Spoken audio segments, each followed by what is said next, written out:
출애굽기 17장 8절부터 16절까지 말씀, 구약성경 108페이지입니다. 출애굽기 17장 8절부터 16절까지 말씀.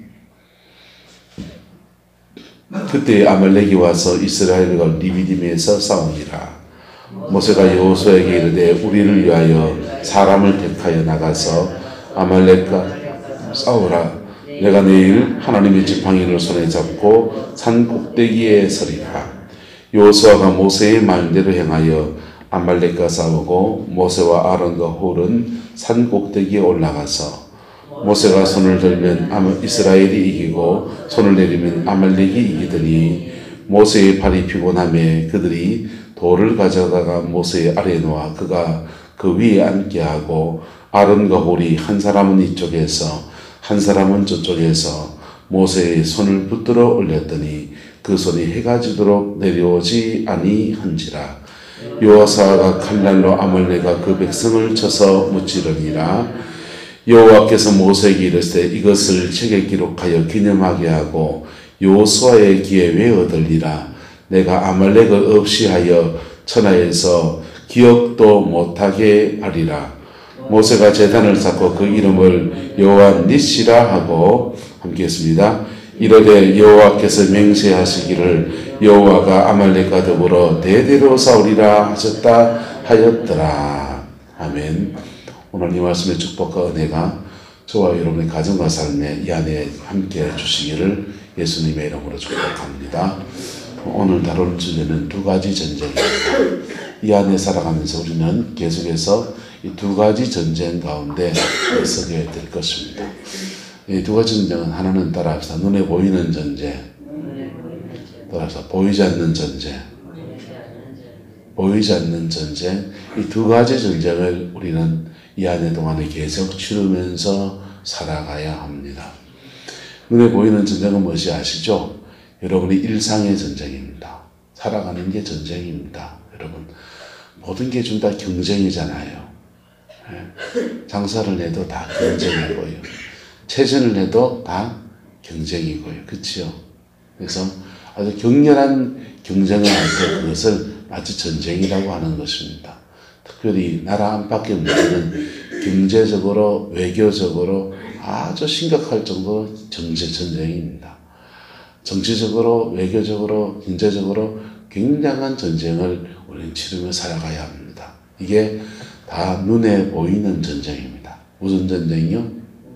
눈에 보이는 전쟁이요. 가정 안에서도 가정을 일으켜 보려고 또 가족을 먹여 살려 보려고 가정 안에서 소득을 이루어내는 사람이 그것이 어머니든지 아버지든지 몸부림치면서 살아가야 그나마 주머니에 기백만 원씩 그렇게 지지 않습니까? 그게 눈에 보이는 전쟁이에요.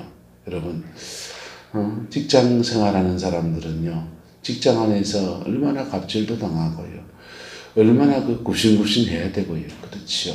장사를 하시는 분들은 장사하는데 그 장사하는 중에 가끔씩 진상 손님들이 있지 않습니까? 그러면 그 사람 때문에 마음이 몹시 상하는 그 시간도 지나가야 되는 거. 백종원 씨 자기 인생을 쭉 얘기하는 걸 이렇게 들어보니까 그분 참 대단하다 싶더라고요. 예수를 믿는 것 같지는 않던데, 근데 성실하게 자기 인생을 살아내려고 참 몸부림치는 사람이다 라는 생각이 참 그렇게 들더라고요. 이분이 군대에 있을 때 장교 식당에 이렇게 근무를 하면서 요리를 배웠어요. 그리고는 제대를 하고서는 인테리어 업체를 해서 사장이 된 겁니다.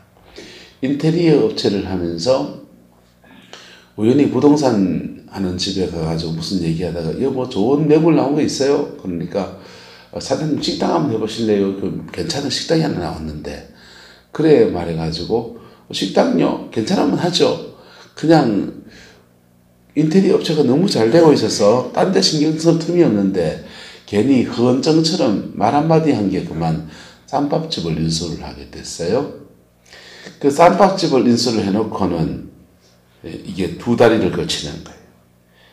인테리어 업체도 하고 쌈밥집도 하고 인테리어 업체 사장으로 돼서는 막 직원들한테 큰 소리 치고 이거 대라 저거 대라 막 지시하고 쌈밥집 사장이 되니까는 쌈밥집은 가서 손님들한테 허리를 수그려야 되는 겁니다. 굽신굽신하고 돈 내는 분들한테 아이고 잘 드셨습니까? 그냥 비위도 맞추고 잘해야 된다는 마음에 그렇게 하는데 속이 무지 상하는 시간을 지나갑니다.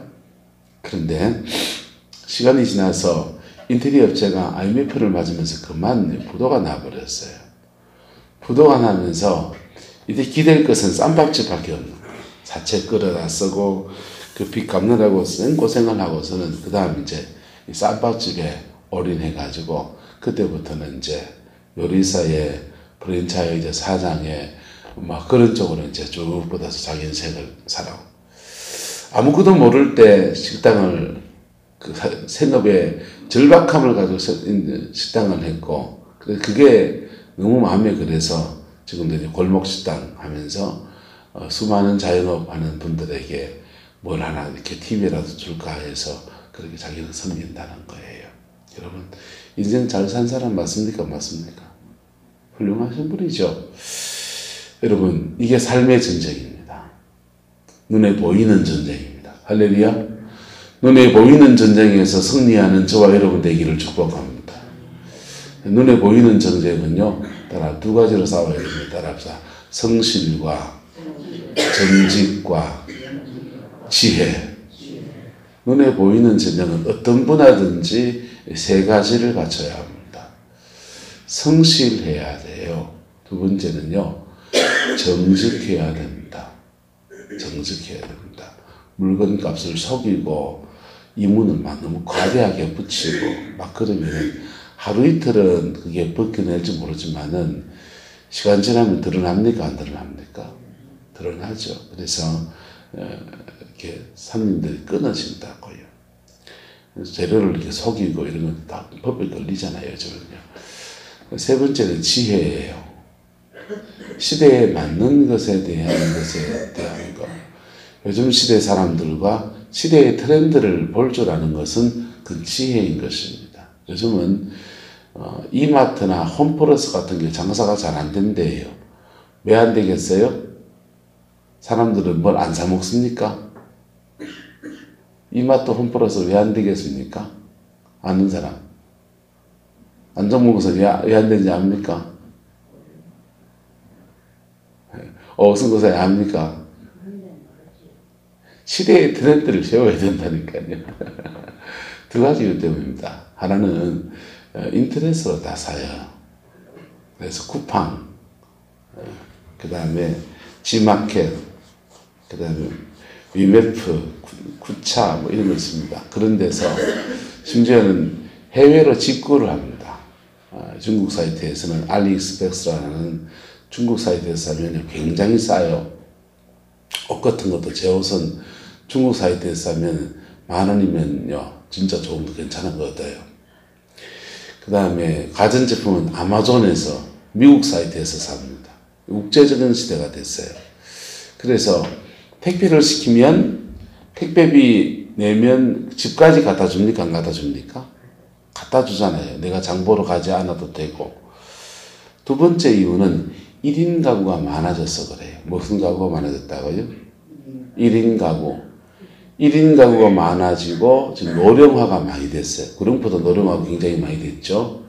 노령화가 많이 돼서 그래서 상권이 자체가 좀 달라졌어요. 1인 가구가 많으니까 혼자서 뭘 해먹기가 그러니까 그냥 편의점 같은 데서 1인용 컵밥 같은 거 다 팔아요. 거기 가서 그냥 사 먹고 그리고 요리 같은 것도 이렇게 소분해서 다 팔아요. 옛날에는 수박도 한 통 큼지막한 거, 한 통 큼지막한 거 가져오면 여름날에 냉장고 그 다 넣을 자리가 있습니까? 없습니까? 자리 없잖아요. 그래서 소분해서 4분의 1등분 이래가지고 랩으로 딱 씌워가지고 고래 팔고, 바나나도 한 송이 통째로 무겁다고 4분의 1송이 고래채 1인용 나눠서 그래 팔아요. 노령화, 세 번째 노령화죠. 장보러 가기 힘들 정도로 나이가 드시니까 그런 것들 때문에 이마트나 홈플러스 같은 데 안 되고 전통시장도 사실 잘 안 되잖아요. 잘 안 되고 주로 이제 쿠팡 같은 데나 시켜서 그렇게 먹고. 자녀들은 다 택배로 보내주죠. 그지요? 예. 그 택배가 다 전화 띠링 하면 온라인으로 바로 나눠지는 그 쿠팡 같은 데서 오는 게 많다고요. 어쨌든 이게 이제 눈에 보이는 전쟁 안에서 우리가 싸워내고 감당해내야 될 목숨. 하나 더 있네요. 하나 더는 따라서 관계. 예. 아무리 좋아도 인간관계가 비틀어지면 그 집 갑니까? 안 갑니까? 안 간다 이거죠. 그래서 그 네 가지를 하면 우리는 눈에 보이는 전쟁에서는 잘 해낼 수 있어요. 그런데 눈에 보이는 전쟁 외에 또 하나의 전쟁이 있습니다. 또 하나의 전쟁은 영적 전쟁입니다. 무슨 전쟁이요? 영적 전쟁. 눈에 보이는 전쟁을 열심히 잘 하고 있는데 인생이 잘 안 풀린다. 그러면 영을 봐야 돼요. 영을 봐야 돼요. 예수 안 믿는 사람도 눈에 보이는 전쟁을 잘 감당해내는데 잘 되는 사람이 있어요. 왜 그런지 압니까? 그 사람들은 구원은 그건 아니에요. 그러나 하나님의 일반 은총 안에서 그의 인생 안에서 사단의 방해가 별로 없는 가정이 있어요. 무슨 뜻인지 이해해야 됩니까? 원수가 방해한단 말이에요. 사단이 그리스도인이 예수 못 믿게 하고 믿음이 자라지 못하게 하는 것만 방해하는 것이 아니라 이 땅 가운데 하나님의 축복과 은총이 많은 것도 방해한다고요. 그런데 그 사람의 인생과 가정 안에서 사단의 방해가 별로 없는 사람들이 있어요. 가정 안에 뭐 심각한 죄를 짓고 막 그렇게 살지 않은 사람들이 있어요. 그런 가정은 영적인 방해가 덜해요. 할렐루야. 단명하지도 않고요. 장수하고요. 하나님의 일반 은총의 영역에 속한 것이기 때문에 불신자나 신자나 상관이 없어요. 그런데 가족 안에서, 특별히 가정 안에서 성장 과정에서 너무 많은 상처를 받고 막 죄악 가운데 노출되어 있고 또 생활의 죄죠. 생활의 죄고 그 다음에 영적인 죄들, 우상 숭배를 많이 하는 가정도 있습니다. 망해요. 우상 숭배를 많이 해서 무속인의 가정이라든지 종갓집이라든지 해가지고 제사를 막 신령한 진정으로 너무 많이 들었다든지 절을 세웠다든지 이런 가정들은요 우상의 영이 악한 영이 그 가정에 확 집혀 있어요. 그래서 영적 전쟁이 그의 가정 안에는 치열한 거예요. 치열한 거예요. 영적 전쟁이 치열한 상태에서 어렸을 때부터 치열한 가정 안에서 어렸을 때부터 영적 공격을 받으며 자라요. 그런데 하나님 복 주심도 끊어져 있으니까 먹는 거, 입는 거, 공부하는 거 다 못했으니까 인생을 살아보려고 자기 나름을 몸부림치는 사람도 있고 좌절하는 사람도 있을 수 있어요. 그런데 그런 사람들이 아까 말한 네 가지 성실과 또 뭐라 했습니까? 차근차근 짚어보세요. 성실, 또 첫 번째 뭐라 그랬어요? 두 번째? 정지. 세 번째는요? 지혜. 네 번째는요? 관계. 요 네 가지를 가지고 인맥을 만들고 관계를 쌓고 그래서 자기 인생을 살아보려 몸부림치면은 돈이 들어오고 사람도 붙고 뭐 이렇게 되지요. 그런데 이 사람이 모르는 영역이 하나 있다고요. 그건 따라서 영의 세계입니다. 영의 세계가 있는 거예요. 영적 세계가 있어서 영적 세계가 공격해 들어오는 것을 이 사람은 방어할 수 있는 길이 없어요. 막아설 힘이 없고요. 막아설 능력이 없어요. 신앙생활을 해도 예수 안에서 믿음 생활을 한다고 해도 영적인 방해가 극심한 사람도 있습니다. 인생의 꽃을 피우기가 되게 어려워요. 그런 분들이요, 목회를 한다 할 때 목사도 4가지를 갖춰야 되죠. 정직하고 성실하고 자기 분야에 성실한 게 뭐겠습니까? 목사는요, 말씀 읽고 기도하고 묵상하고 목회 신방을 열심히 하고 이런 것들이 있죠. 성실하고 그 다음에 어떻게 이 분야에 좀 더 지혜를 가질까? 지혜를 갖추고 사람과의 관계를 잘 가지고 뭐 이런 것들을 이렇게 4가지를 가져갈 때 목회에도 성공이 있겠죠. 성공하는 거죠. 그런데 이게 영적인 방해가 극심하면 감당이 불감당인 거예요. 무슨 말이 됩니까? 신학교에서는 뭘 배우느냐? 요 4가지를 갖추라고 배웁니다. 목회 안에서 성실하고 정직하고 그 다음에 사람과의 관계를 잘 가지는 목회학이라고 해서 성도와 관계 갖는 걸 배워요. 우리가요. 상담학도 배우고 이것저것 배워요. 하나님 앞에 좀 지혜롭고 그럴 때 이런 분들이 영적인 파워를 가지면 반드시 목회에 열매 맺습니다. 목회뿐 아니고 여러분의 가정과 삶도 다 마찬가지라니까요. 세상 모든 일은 같은 짓이라니까. 근데 영의 문제가 해결되지 않으면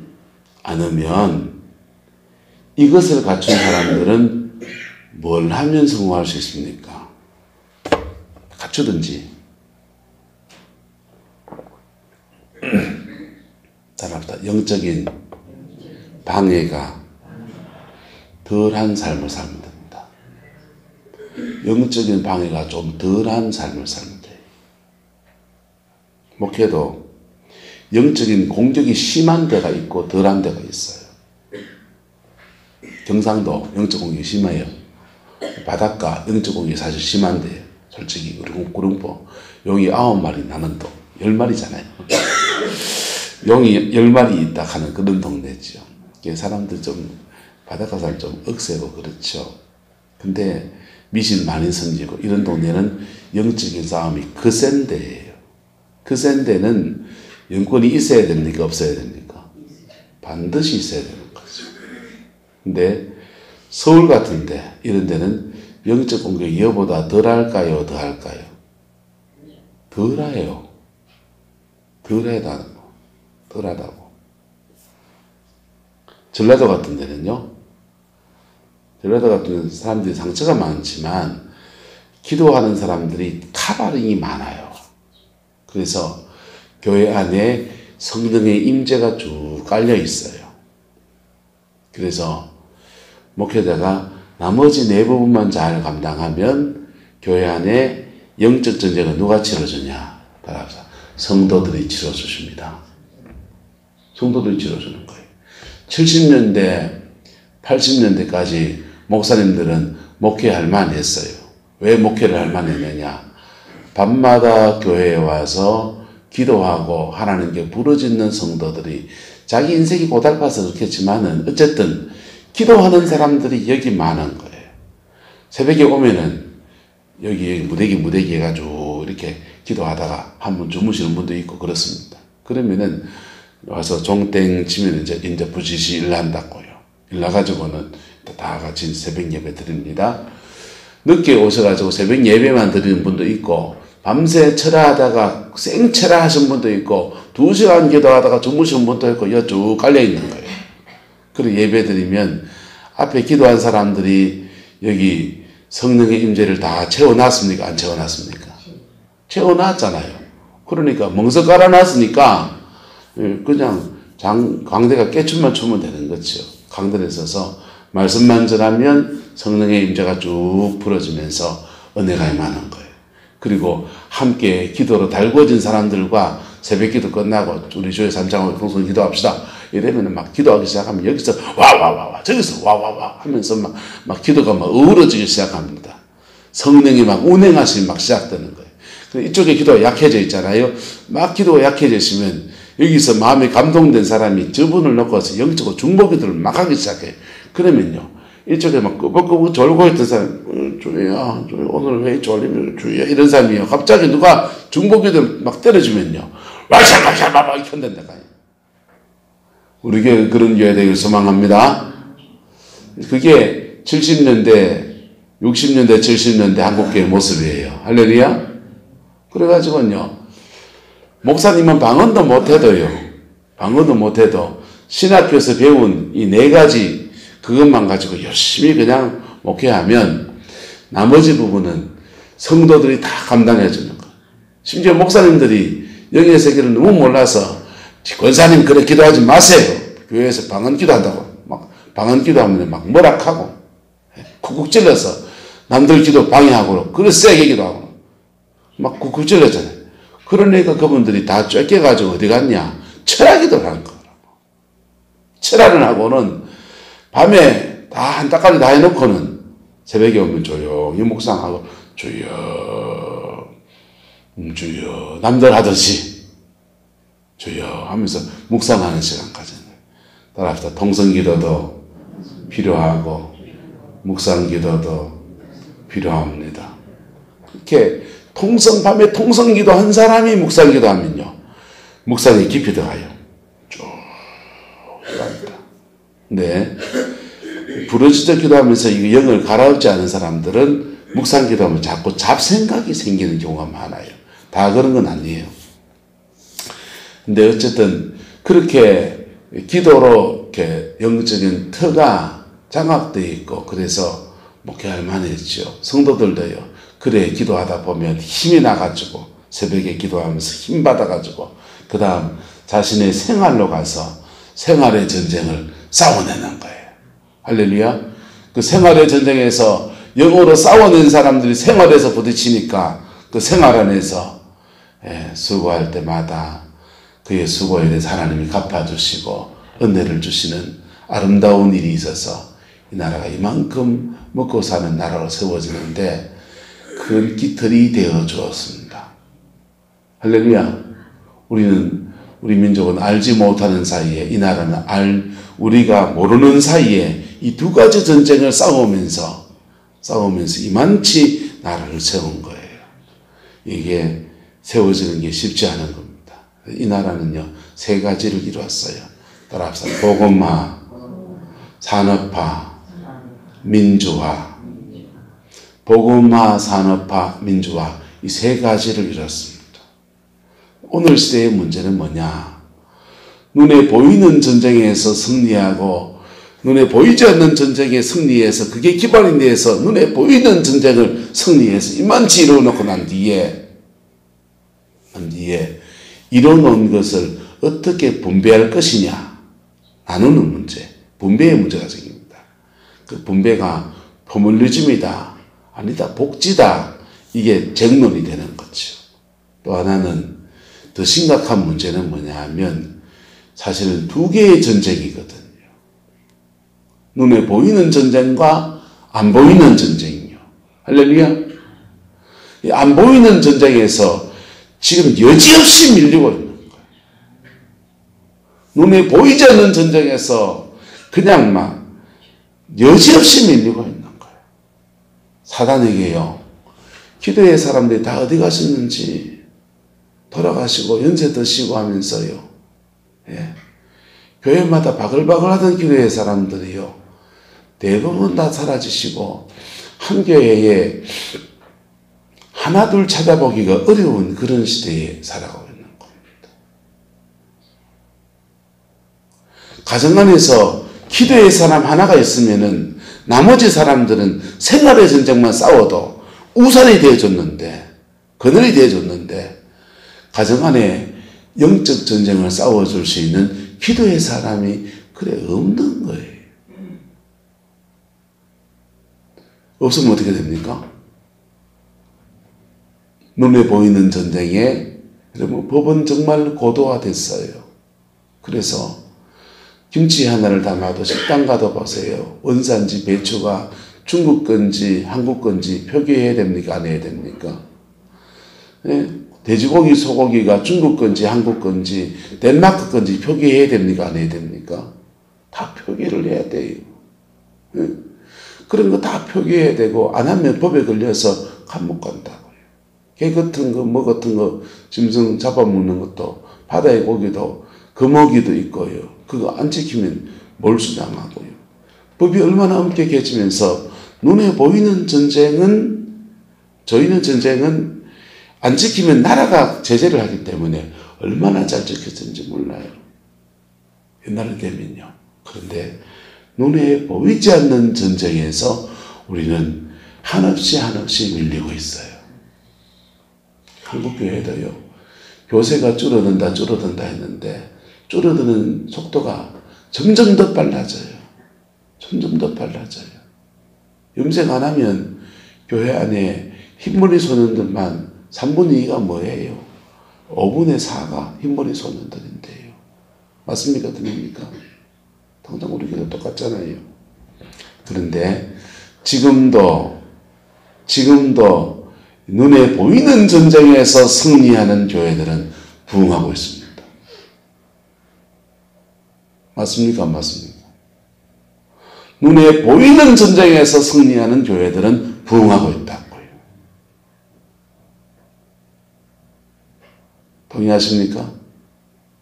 가정도 마찬가지입니다. 지금도 눈에 보이는 전쟁에서, 말 틀렸네. 눈에 보이지 않는 전쟁에서 승리하는 교회들은 부흥하고 있습니다. 할렐루야. 가정도요. 눈에 보이지 않는 전쟁에서 승리한 사람들은요. 하나님이 영적인 우선이 되어주세요. 그리고 그 그늘 안에서 지혜자가 일어나면 지혜자대로 쓰임받고요. 할렐루야. 눈에 보이지 않는 전쟁에서 승리하는 가정들 안에서는요. 자녀가 세워지고요. 눈에 보이지 않는 전쟁에서 승리한 그 인생들, 기업체들 속에서 하나님의 복주심의 역사가 막 쏟아지는 거예요. 심지어 서울의 더 크로스처치라는 강남에 있는 교회는요. 개척한 지 이제 4, 5년 됐겠다. 4, 5년에 지금 1000명의 교인이 모여요. 한 1500명 됐겠네요. 근데요. 그 교회는 눈에 보이지 않는 전쟁을 옛날에는 운짐이 달아서 그냥 경상도 똥줄 타서 기도하는 사람들이 그냥 뭐 제재를 하든지 말든지 미어터듯이 기도하는 사람들이 있어서 그거 그냥 둬도 그냥 되지만은 지금은 그냥 둬서는 안 된다는 거예요. 교회 안에 특별히 중보팀을 키우고 관리를 해야 된다는 거지. 눈에 보이지 않는 전쟁을 싸워주는 사람들을 길러내야 된다는 거예요. 그 교회는 아예 한 70명 정도를 월급을 줘요. 아침에 8시나 9시에 출근을 해가지고 하루 종일 기도를 하는 거예요. 8시간 기도하고요. 막교대로 24시간을 기도를 하면서 돌아갑니다. 기도탑을 쌓아서 한 명이 기도하는 게 아니라 10명, 20명이 그냥 그룹으로 쫙 기도를 3시간, 4시간 하고 또 10분 쉬었다가 또 기도하고 그 다음 사람이 또 이어서 기도하고 하면서 그래서 그렇게 기도를 업으로 삼는 거예요. 그래가지고 교회에서 월급 줘요. 얼마나 주는지 모르지만 어쨌든 살아갈 수 있는 월급을 줘요. 그렇게는 어쨌든 간에 교회 안에서 기도의 사람이 일어날 때 교회는 승리하는 것입니다. 가정도 마찬가지입니다. 가정 안에서 기도의 사람이 일어날 때 승리하는 것입니다. 여러분 가정 안에서 내가 아니면 기도의 자리에 나올 사람이 없습니까? 그럼 누가 나와야 됩니까? 따라합시다. 나라도 나와야 됩니다. 나라도 나와야 됩니다. 이 나이에요. 나 없으면 무너지면 나라도 나와야 되는 것이죠. 그럴 때 그 가정의 승리의 역사가 있습니다. 오늘 본문에도 2가지 전쟁이 존재합니다. 산 밑에서 싸우는 여호수아가 싸우는 전쟁이 있습니다. 눈에 보이는 전쟁입니다. 산 위에서 모세가 싸우는 전쟁이 있습니다. 바로 눈에 보이지 않는 전쟁입니다. 눈에 보이지 않는 전쟁을 싸우는 직분자가 있고요. 눈에 보이는 전쟁을 싸워야 될 사람이 있는 것입니다. 성광교회는요. 사단이 주님께와 나눠질 때 심각한 공격을 했습니다. 그 공격을 통해서 이걸 분리를 시켰어요. 분리를 시키는데 두 쪽 다 어려워진 이유가 뭔지 압니까? 둘 다 어려웠습니까? 둘 다 잘 됐습니까? 둘 다 어려웠죠. 왜 그런지 아세요? 요 남은 사람들은 연세가 좀 드셨지만은 기도하는 분들이 남았고, 가신 분들은 젊은 사람이 갔어요. 교회는 어떻게 되냐면요, 기도의 사람들이 젊은 사람을 키워서 밀어줘야 돼요. 맞습니까? 맞습니다. 젊은 친구들이 일할 수 있도록, 날개를 다고 할 수 있도록 기도의 어머니들이, 기도의 아버지들이 확 밀어줘야 된다. 이 두 가지 전쟁은요, 한 사람이 두 가지를 다 감당해내는 경우도 있고요. 기도의 사람은 영의 것을 감당하고, 생활의 사람은 생활의 것을 감당하면서, 이 각각의 일을 감당하면서 각각 하는데 합쳐놓으면 하나가 되는, 그렇게 되는 수도 있어요. 할렐루야? 무슨 말이가 됩니까? 그래서 교회 안에서 저는 기도하는 사람을 가장 중요하게 생각합니다. 너무 고맙게 생각합니다. 교회에 중직이든지 헌금을 마야든지 저는 그게 별로 눈에 안 들어옵니다. 성질이 좀, 기도하는 분들 성격이 있으면 센 사람도 있습니다. 괜찮아요. 그 정도 봐줄 수 있어요. 네. 사람이 다 연약하면 다 있는 거니까. 기도의 사람을 가장 중요하게 봅니다. 할렐루야. 제 목회 원칙입니다. 기도의 사람을, 사람에 대해서 기도의 사람을 가장 중요하게 봅니다. 그리고 그 기도의 사람들과 사단은 어떻게 했냐, 요거를요, 그래서 짝을 넣는 거야. 분리해 놓으면요, 기도의 사람도 기도해도 열매 맺히는 게 없으면 낙심돼 버리고, 생활에서 싸워야 될 사람은 기도로 밀어주는 게 없으니까 무너지고, 둘 다 무너지는 거죠. 그게 놈 얘기가 아니고 우리 교회 얘기라니까. 이 두 가지가 합쳐져야 합니다. 할렐루야. 합쳐져야 되는데, 사람은 둘 다 단점이 있다 없다. 기도의 사람들은 단점이 없습니까? 기도의 사람은 화장실 안 갑니까? 기도의 사람은 감기 안 걸립니까? 기도의 사람은 밥 안 먹습니까? 기도의 사람은 돈 없이 그놈 위에서 삽니까? 이슬만 먹고 삽니까? 기도의 사람들도 돈이 있어야 돼요. 밥 먹고 살아야 되고요. 삼시세끼 해결할 수 있는 능력이 있어야 된다고요. 기도의 사람을 그래서 돕는 사람이 있습니까? 없습니까? 아론과 홀이 그 기도의 사람 모세를 돕잖아요. 돌을 이렇게 쌓아서 의자를 만들어가 모세를 앉게 하고요. 편안하게 하고요. 그 다음에 한쪽 손 들어 올려서 함께 기도의 동력자가 되는 거예요. 할렐루야. 그렇게 해서 기도의 사람과 그 다음 눈에 보이지 않는 전쟁을 싸운 기도의 사람과 눈에 보이는 전쟁을 싸우는 여호수아가 함께 각자의 자리에서 최선을 다해 나갈 때 이 인생의 전쟁의 한 고비를 승리해내는 은혜가 주어진 것입니다. 할렐루야. 여러분의 이야기가 되어야 합니다. 여러분의 가정의 이야기가 되어야 합니다. 저는 다른 목사님들보다 설교를 얼마만큼 잘할지 모르겠어요. 그냥 남만큼 하는 정도겠지요. 제가 목회를 막 열심히 그렇게 하는 사람보다도 좀 못한 면도 있어요. 하지만은 하나님이 제게 감사한 것은 이 두 가지를 함께 훈련받을 수 있는 은혜를 베풀어 주신 거예요. 그 훈련이 저에게도 쉽지는 않았어요. 그 훈련이 쉽지는 않았는데 이 훈련을 두 가지를 함께 받도록 하나님이 제게 은혜를 주셨어요. 그래서 이 교회를 섬기면서 요만치라도 지금 이루어 놓은 거죠. 더 열심히 하면 더 많이 이룰 텐데. 그치요? 여러분의 가정 안에서도 따라서 집에 가면 내가 목사다. 여러분의 가정 안에서도 이 두 가지 전쟁에서 승리하는 은혜가 있기를 예수님의 이름으로 축복합니다. 여러분, 우리 교회가 제가 와서 목회를 하면서도 수많은 고비를 지나왔어요. 수많은 건 아니겠네요. 8년을 목회했는데 수많은 건까지 되겠습니까? 여러 고비를 지나왔어요. 예. 한 해도 늘 아무 문제 없이 지나온 적은 없어요. 어떤 분이 오셨다가 떠나가는 분도 있었고요. 교회에 대해서 안 좋은 얘기하는 분도 있었고요. 별별 분들이 다 계셨어요. 우리 안에도 제게 대해서 불만을 가지고 있는 분이 계실 수 있어요. 저는 다 만족시켜주지 못해요.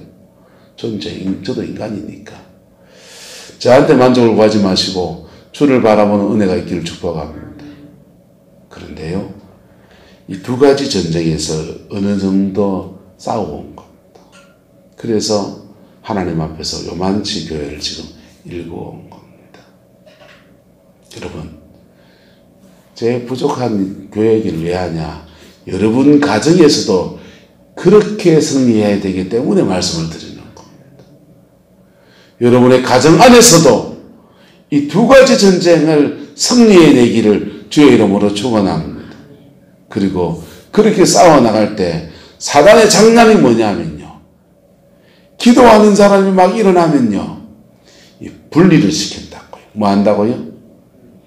분리를 시킨다고요. 주님께 성관계 깨지듯이 분리를 시킨다니까. 분리를 시켜서 기도의 사람과 생활의 전쟁에 싸워야 될 두 개를 쫙 분리시켜버려요. 그래서 둘 다 의미 없게 만들어버리는 거. 여러분, 각자의 부르심에 충실할 수 있기를 예수 이름으로 축원합니다. 그리고 그 부르심 속에 연합해야 돼요. 할렐루야. 뭐 해야 된다고요? 연합해야 돼요. 단점을 찾으면요, 단점을 찾으면 다 단점이 있다 없다. 예. 오숙군 사님은 단점이 없습니까? 유건사님은 단점이 없습니까? 그러면 기독교나 한다는 강만중 사님은 단점이 없습니까? 있지요. 원목사는요, 단점 많지요. 기도원당 하시는 박연주 원장님은 다 하나님 뒷골물 삶아 먹습니까? 단점이 다 있어요. 단점이 다 있고, 그리고 인생은 다 주님 앞에 갈 그때까지 버리지 못한 죄 때문에 실험하며 가는 거라고요. 맞습니까? 틀립니까? 끊어내지 못한 죄 때문에 다 실험하며 가는 거라고요. 사모님은 단점이 없습니까? 그런데요, 사단은 우리 눈에 뭘 지원하느냐? 들보가 들어앉아 있다고요.